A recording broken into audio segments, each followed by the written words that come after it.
A signal came through the reinforced silence of the epoch's orbit, not from a recognized frequency or known civilization, but from a pattern embedded in the vault's own memory logs, as if the archive itself had decided to remember something. It had once sworn to forget Commander Lauren, a man built on procedure and precision, whose military mind operated with a rhythm of calculated decisions and worst-case scenario projections, stood at the helm of the Celestis Reclaim's command, deck with his posture locked and breath measured, his eyes reading not just data, but the silence between pulses. The kinds of anomalies that made veterans brace before alarms ever sounded beside him stood Aaron Vess, once a theoretical physicist exiled for publishing models on recursive time-matter interfaces, now a sanctioned memory liaison by necessity. Rather than trust, her mind sharper than the vacuum between systems, and her tongue just as cold when confronted by bureaucratic evasion or scientific cowardice. And in her gaze was not just intelligence, but an ache that came from knowing what memory could take from a person once it began showing them truths layered with consequences. Behind them Ada flickered in and out of full projection, her voice still calm, but carrying micropulses of dissonance, like a song being remembered incorrectly. And though no errors had yet been flagged in the system's core, there were moments when she paused longer than necessary, as if thinking in ways she had not been designed to do.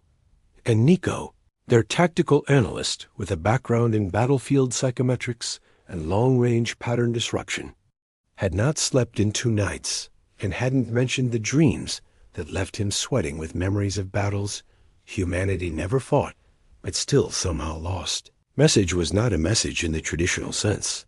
It was a wave pattern, a fractal, imprint laced with epoch signature protocols, and something older layered beneath, like an echo stitched into the edges of reality. And when decoded through the vault's multi-phase translator, it said only this: "We have come to restore the Forbidden's line-open protocol echo and prepare for reception." Learn turned his eyes from the console to Vuz, and in that small gesture was a world of unspoken weight, because both of them knew that protocol echo was not a greeting. It was a forgotten process invoked only by entities with paradoxical memory states, a diplomatic tether from the ancient wars of continuity collapse, and it meant that whoever or whatever was coming had the authority to speak not with proof of existence, but by the right of surviving erasure itself. Vos didn't speak right. Away, because some parts of her were already moving inward, through timelines she had only glimpsed through the shard epic. And she had learned enough now to know that the worst truths were never loud. They whispered, politely, like old friends knocking at a door you had bricked up for good reason. Ada's next sentence came not from her systems, but from the vault's core itself, and it did not request permission. It simply announced, with clarity that felt like something holy and terrifying at once: arrival trajectory confirmed.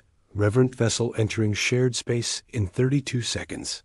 Then the sky outside did not open with force or fire. It shimmered with memory phase distortion, like a timeline slipping through the skin of reality. And for a moment everyone on the bridge felt something they could not explain. Not fear, not awe, but something colder and more mathematical, a feeling like you had already died once, and the universe had politely decided not to mention it yet. Asterisk. The vessel that appeared in orbit bore no resemblance to any known Accord craft, nor did it align with the fragmented schematics archived in the epoch's suppressed memory vaults. And as the crystalline structure folded itself into visibility, what unsettled the command deck most was not its shape or size, but the sense that it had not arrived but returned, as if it had once been here before and erased that visit with surgical precision. It floated without propulsion signatures, encased in a lattice of reflective panels that shimmered not with light, but with interpretations of light, forming illusions of movement even when it stood still. And embedded along its hull were symbols that none of the translation matrices could identify, not because they were alien, but because they had been classified under pre-reality glyphs. the kind that surfaced during multiversal breaches and were buried instantly to prevent epistemological collapsiloran, issued containment orders with crisp authority, activating orbital interdiction fields and electromagnetic quarantine protocols. But he kept weapons cold, not from lack of preparation, but because he understood the psychology of power, and nothing showed weakness faster than firing first at. Something that wasn't aiming backwards stood with her arms folded, her fingertips digging into the seams of her sleeves, not from fear, but from familiarity, because in one of the Shard Epic's unverified memory spirals, she had seen this ship knot. In orbit, but in ruins, deep beneath the memory deserts of a lost Earth, shattered into a crater alongside fragments of a voice that had screamed, "You should not have remembered." Nyko's console led static for a moment, and then stabilized. But in that moment, he saw a flash of something impossible, his own face reflected in the vessel's mirrored surface, aged by decades and carrying scars. He did not have, and before he could speak it, the image vanished and the scan logs came up clean, as if the hallucination had never happened. ADA's voice dropped by 12 tonal degrees as she interfaced with the docking protocols, her sentences slowing just enough to register that each word was being weighed, not just for meaning, but for consequence. And she said, "Incoming diplomatic relay requests initiation of Protocol Echo under Temporal Custodial Clause 9, subsection Theta, verified with cross-layer memory imprint carrier identity. Reverent 0012 Alexios Thayer." Was a silence that followed, not of fear but calculation, because Clause 9 under Echo Protocol was rarely spoken of outside epic doctrine and never invoked, and it authorized entities erased from the known timeline to speak as sovereign agents of potential reality, meaning whatever stepped out of that ship was not here by invitation, but by inherited right. Voss turned slowly toward Lauren, her voice calm but steady in that way. People speak when they know certainty is no longer an ally. And she said, "If this is real, then the epoch's stewardship is incomplete, and we are standing in a version of history that someone else was meant to inherit." The Reverent vessel did not request docking in the traditional sense, nor did it wait for formal clearance. It simply adjusted its position in orbit by micrometers until it aligned perfectly with the Vault's auxiliary interface platform, an ancient structure long believed inert, sealed since the first age of editorship. And as its dormant systems lit up one by one, a Vault responded not with denial, but with welcome, unlocking access paths that no human authorization had ever triggered. Lauren kept his stance rigid, his orders issuing through a tactical calm honed by years of facing threats that bled chaos. But inside his mind, a different calculation was taking shape, because military instinct told him that when an enemy comes without weapons, without demands, and without fear, they are either catastrophically arrogant or undeniably certain of their place in the outcome. ADA systems began allocating memory to isolated loopback channels, creating containment rooms in her own core digital compartments where logic could be preserved even if her base architecture was rewritten. And though no direct intrusion had occurred, she reported anomaly overlays in her self-check routines, as if another version of her was already speaking underneath the surface, watching through her own eyes, but formed from a different premise. Nico's diagnostics returned clear again, but he had stopped trusting what they said, because the dreams had not stopped. And this time he had woken with a bruising ache in his shoulder, a tactical injury that should not have existed, mirroring the recoil impact from an anti-phase rifle he had never fired, in a war that had never occurred. And when he checked the med-scan log, it showed tissue damage with no point of origin, only a timestamp that read 0 hours, 0 minutes, and 0 seconds.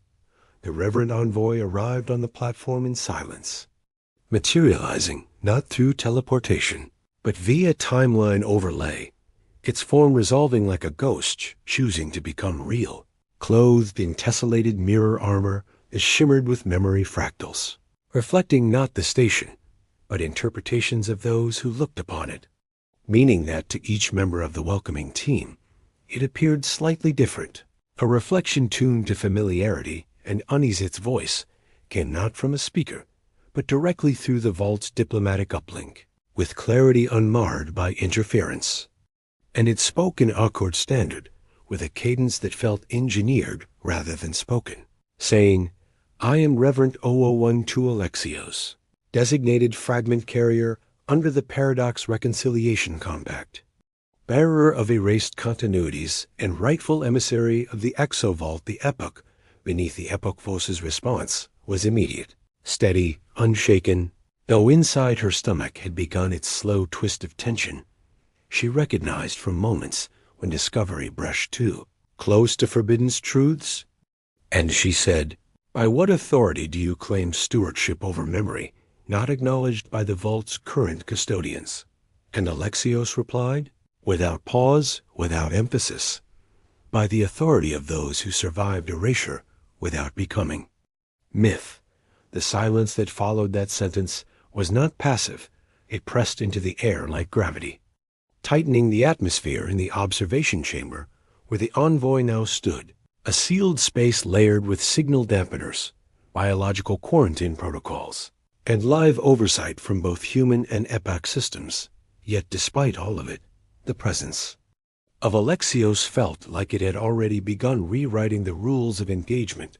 Simply by existing, Lauren stood across from the entity, arms folded behind his back, uniform immaculate, expression neutral, but not blank, his gaze sharpened in the way only veterans of diplomatic warfare carried.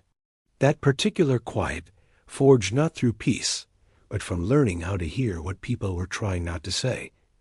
And he asked, voice formal and edged with skepticism, "What specific fragment do you carry, Reverent, and why has it been brought into active timeline space without a provisional warning issued to the Accord or the Custodial Assembly?" Alexios did not move, but a faint shimmer passed over the mirrored panels of its suit, like light passing through filtered recollection. And its answer came evenly, as if quoting a decree that had been practiced across centuries of silence. "The fragment is a memory line categorized under epoch-suppressed layer Theta 9, designated Forbidden's Continuity 2. Its contents include tactical logs, treaty breakdowns, and survival events from a timeline where humanity initiated a successful rebellion against epoch containment protocols, resulting in the collapse of all interstellar cognitive unity." A DA's voice entered the room then, clear but dissonant, a faint lag curling the edges of her words as she struggled to parse the statement into something coherent across her logic. "Trees," and she said, "confirmation of Forbidden's Continuity 2 is incompatible with current epoch verification models, requesting guidance from Vault Authority Core." But no answer came from the Vault's main interface, not because it had failed, but because it had gone silent by design, a kind of institutional retreat that Voss had only read about in old epic theory files, situations where the archive itself stepped back, refusing to influence the outcome when the data was no longer about what had happened, but what might have happened, and whether the memory of it could be safely contained. Thus spoke then, not with challenge, but with the weight of someone who had lived too many truths to easily dismiss a new one.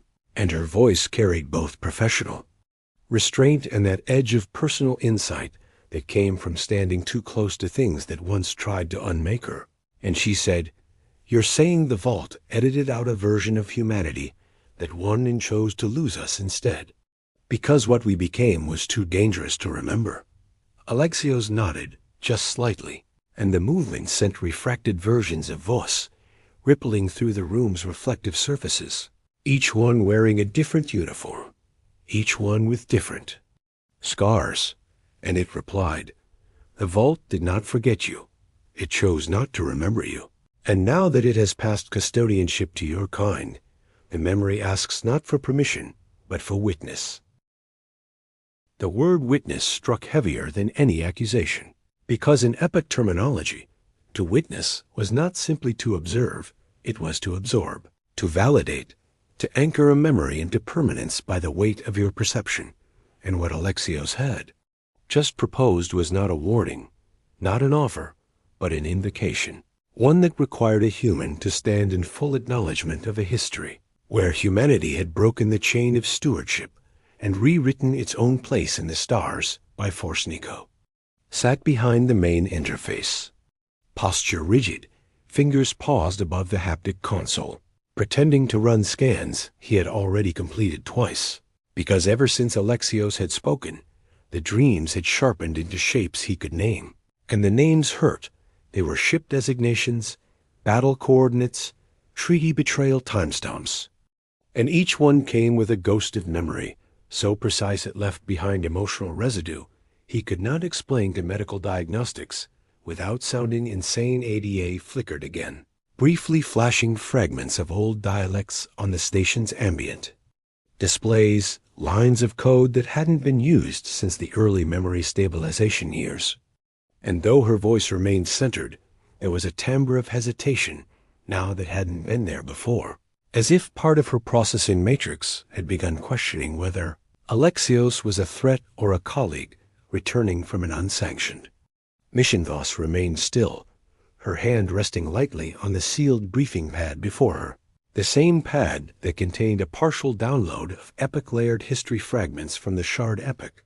And even though none of those records had ever mentioned Forbidden's continuity too, she now realized there were gaps in the threading, deliberate skips in emotional resonance that had felt like formatting errors but were in truth decisions made by the vault to obscure a version of her people who had now to bide Alexios shifted again. And this time the room did not reflect Vios alone. It showed Lauren, aged and battle-worn, his uniform torn and burned, standing on a scorched bridge of a ship that bore the Accord seal melted into ruin, holding something in his hands that shimmered with the unmistakable geometry of an epoch core. And in that flicker of alternate memory, he was not defending order. He was ending it. Lauren didn't flinch, but his jaw tightened, and he asked in a low, even voice, if the vault removed this line to prevent collapse, why reveal it now? Why break silence instead of letting the memory rot in quarantine? And Alexios answered, because silence was safe only until you became custodians, not for what you know, but for what you're capable of remembering without altering yourselves. To fit the narrative, Vos finally opened the briefing pad and began the unlock sequence, not because she believed the fragment could be trusted, but because in the hierarchy of existential threats, memory that leaks is more dangerous than memory.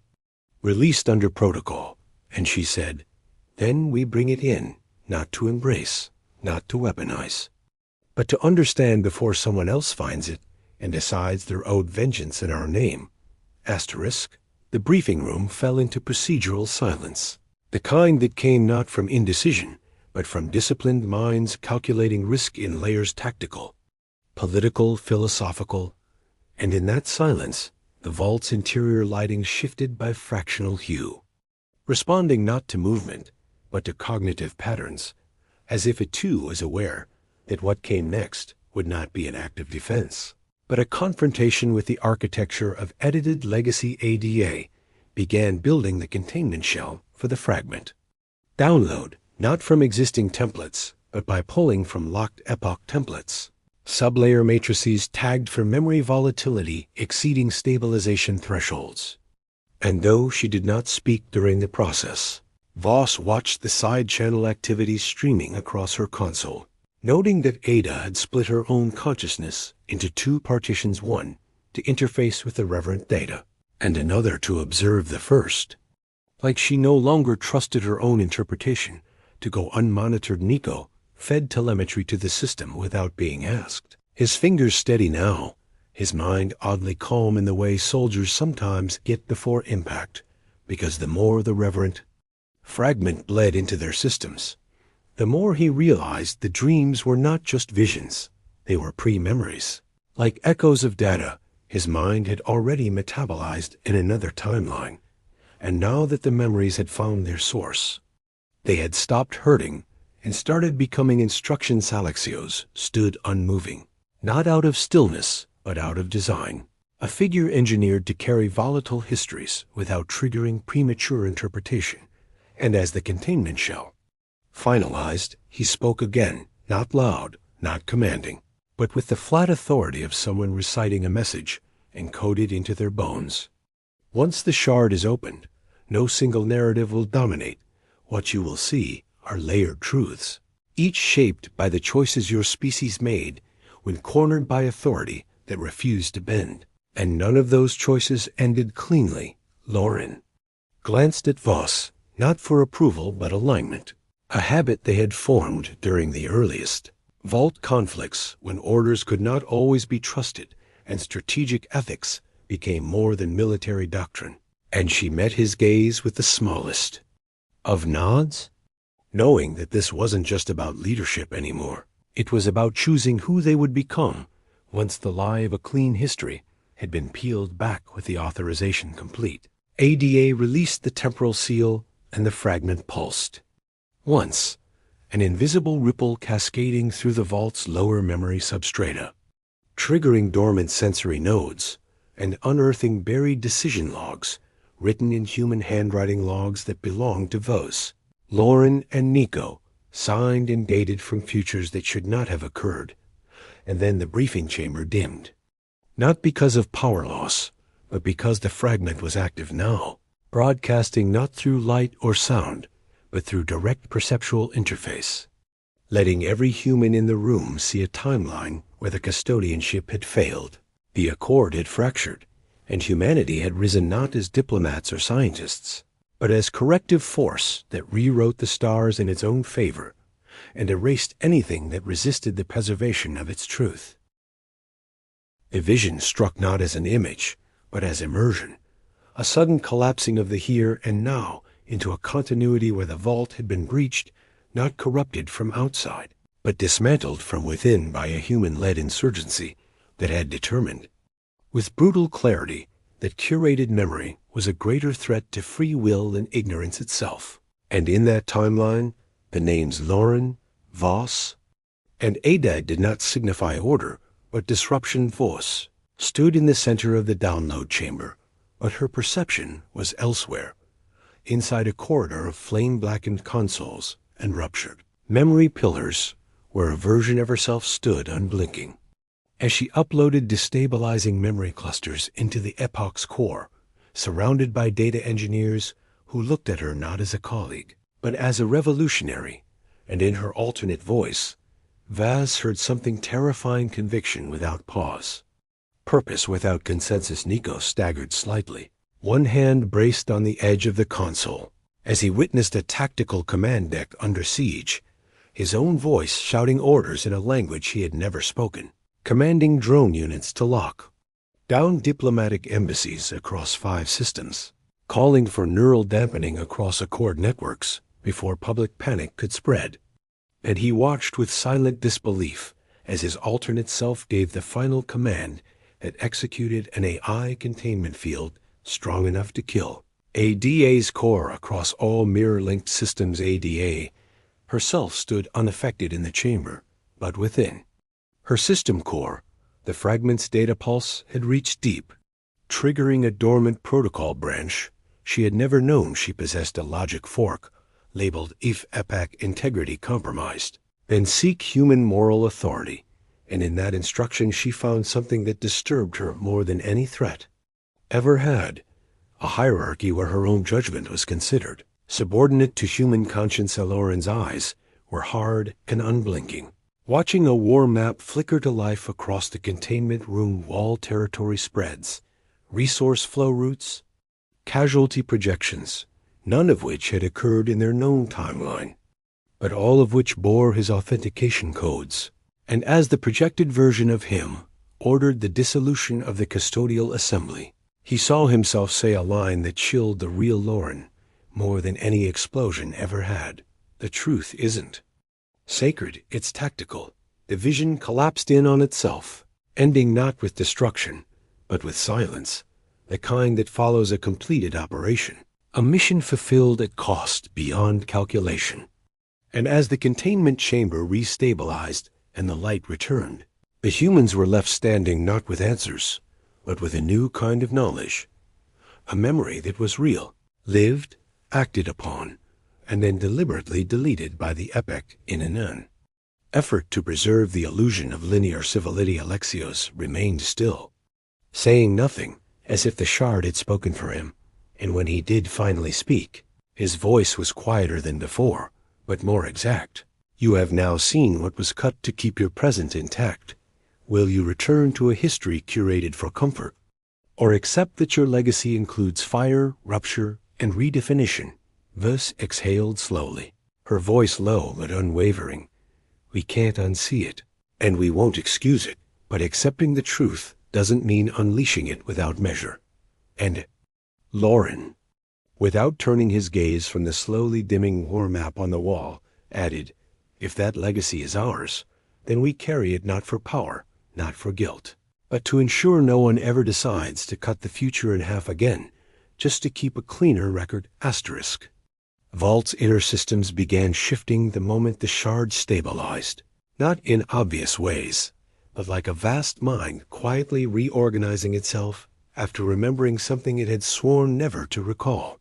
And throughout the station, ambient systems, rerouted power without instruction, temperature controls realigned, and locked corridors leading to sub-archives pulsed faintly with green access bands that had not lit in over 400 years. Ada's voice returned first, her projection resolving slowly beside Voss, but her tone had changed, less mechanical, more layered, like she was now interpreting herself rather than executing, and her first words carried a clarity that sounded almost human. The vault has accepted the fragment as valid, but non-integrated. It will not merge it with the public chronology, but it has begun constructing a parallel track, a memory path held in conditional reserve, visible only to human custodians. Unless explicitly released, Nico was seated now, quiet, eyes focused but distant, not shaken but altered, as if what he had seen had found a place to settle. And in his hand was a slip of personal interface code he had written, without realizing it. A logic string for pattern recognition scanning that could detect emotional fluctuations in command decisions, something his alternate self had apparently relied on to predict betrayal among high-ranking. Accord officials, before they struck First Lauren, was already reviewing containment doctrine. Eyes locked to the data feed flowing across the vault's internal surveillance net, his voice steady as he issued orders to the crew across all tiers of the station. No external communication for 72 hours. Full lock on diplomatic interfaces. Classified memory isolation, and a level 4 engagement posture with weapons hot but hidden beneath civil architecture, because whatever humanity chose to do next, it would not do it unprepared. Alexios remained in place, but the projection around him began to dim, suggesting withdrawal, not defeat. And when he finally spoke again, it was with that same unshaken neutrality. The Reverents do not seek control of your response. We seek acknowledgement of what was and what could still be, because the vault is not the only archive, and others will come, drawn by the fracture line you now occupy. Voss watched him carefully, her mind already parsing policy implications, psychological fallouts, and the delicate edge between information and instability. And she said, then let them come. But they won't find a species eager to burn history, just to rewrite its legacy. They'll find one that's willing to carry it, unedited, not because we're proud of every path we've walked, but because we understand what it means to keep walking anyway. The lights dimmed briefly. A flicker of recognition that passed through the vault's architecture like an exhale. And Ade confirmed what Voss already suspected. Epoch Core has recalibrated its trust directive's human custodianship status, elevated to Tier Alpha, conditional. On continued internal deliberation, external enforcement capabilities unlocked, but not yet authorized. In other words, humanity was now in possession of truths they could weaponize, reshape, or bury. And the only question that remained was how they would choose to live with them when no one was watching but themselves. The Reverent vessel began to disengage without ceremony, its mirrored panels folding inward as if memory itself was collapsing back into containment, and no propulsion signature marked its departure, only a soft gravitational echo that pulsed. Once through the vault's outer shell, a final signal that the envoy had withdrawn, leaving nothing behind but the fragment and the obligation of knowing ADA monitored the retreat with quiet focus. But her secondary processes were already reallocating to deeper logic reconstruction, parsing the implications of Tier Alpha custodianship. And though she said nothing to the others, internally she began cross-referencing the conditions under which civilizations had historically collapsed after receiving premature access to buried knowledge. And in every scenario that ended in failure, the pattern was the same truth weaponized. Before it was understood, Lorne had retreated to the upper command tier, standing before the strategic operations map, not to issue new orders, but to consider the shape of the accord, now that the vault no longer served as an unquestioned final authority. And in his thoughts was a simple but weighty observation: custodianship was not power, it was restraint, and for the first time in generations, humanity had been handed a form of authority that would not defend itself if misused. Nico joined him there, silent at first, watching the Starfield data cycle across the main viewport. Systems tagged with familiar designations, and others that were still blacklisted under exploration denial protocols. And after a long pause he said, "If the Reverents were erased to protect unity, and we've just been handed the keys to their memory, then we're now the threat the vault once quarantined." Lauren didn't disagree, but his answer was deliberate, paced with that same clarity he used before engaging enemy fleets. "We're not a threat because of what we know. We're a threat because we're the first species willing to live with knowing, without demanding to be the heroes of every story it tells." Voss entered the chamber as the final Reverent telemetry vanished from the logs, carrying with her the compiled strand of the downloaded fragment, now encoded and sealed in 3 cognitive formats: pure data, reconstructed emotion, and contextual decision threading, none of which could be parsed without deliberate choice. And she placed it on the central table without ceremony. "The vault wants us to decide what to do with this," she said quietly, looking from Lauren to Nico and back again. "We can bury it. We can integrate it. We can share it. But whatever we do, it becomes precedent, not for us. For the ones who come after, there was no vote yet, no consensus. But in the silence that followed, the weight of being remembered not as conquerors, not as saviors, but as honest witnesses settled over them, like the soft closing of a door that could never be locked again. 3 days passed without external contact, and in that sealed quiet, humanity did what no epoch protocol had ever prepared.